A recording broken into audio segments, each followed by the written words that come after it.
Hi, my name's Darren from Euromaid, and today we're here to talk about multifunction cooking.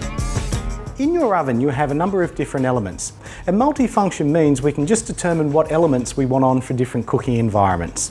We're going to run through them now so you get a better understanding of how it all works.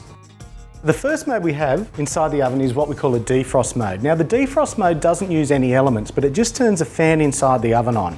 And this is the best way to defrost your food. It's not as quick as a microwave, but it doesn't start cooking the outside of the meat, and it's about 10 times quicker than just sitting on a kitchen bench.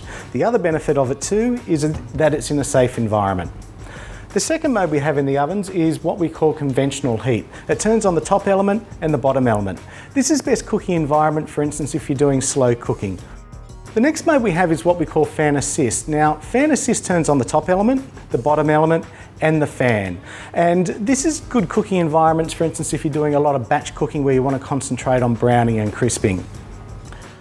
The next mode that we have is fan force. Now fan force turns the rear element on and it turns the fan on. So the way fan force works is it sucks air in, passes it through the element, heats up the air, and it basically circulates it through the chamber of the oven. This is best if I'm doing scones, if I'm doing cakes, kinds of food where I'm really not worried about browning and crisping. I just want even heat throughout the whole entire oven. Next function is grill element on its own. So grill element on its own is if you want to do things like oyster Kilpatricks, grilled cheese on toast. You may have cooked a lasagna in the microwave and it's come out the same colour it went in as. You may want to brown it off really quickly under the grill. That's the main feature for your grill.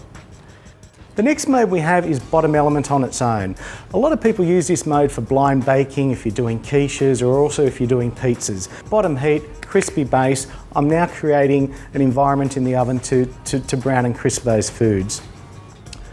The next function we have, which is probably one of the most misunderstood function in any oven, is what they call closed door fan grilling.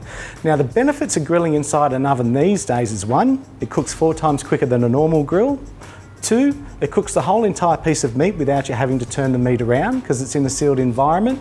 And 3, it sears in a lot more juices and eliminates a lot more fat. Because the door's closed, the element doesn't need to work as hard, so it's not causing fat to splatter and it's not drying the meat out. The other great thing about closed door fan grilling as well is I can be cooking other things while I'm grilling at the same time because my heat's being generated by the top element and the fan's evenly circulating that temperature throughout the whole entire oven. A lot of people will then say, but if I'm doing garlic steak and blueberry muffins, won't my blueberry muffins taste like my garlic steak? No, they won't. And the reason they won't is flavours need oxygen to transfer. And because you're cooking in an oven at around about 180 degrees, there's no oxygen inside your oven. So the flavours will not converse or they will not merge. The next function that you have inside the oven is what we call 3D cooking. Now 3D cooking turns on the top element, the bottom element, the fan, and the element wrapped around the fan. This is the most intense function and feature that you have inside your oven. So if you are doing a lot of batch cooking where browning and crisping and intense heat is needed throughout your whole entire oven, 3D is the feature that you require. I hope you've learned a little bit more about multifunction and you'll be a bit more comfortable at home trying it out. Ciao.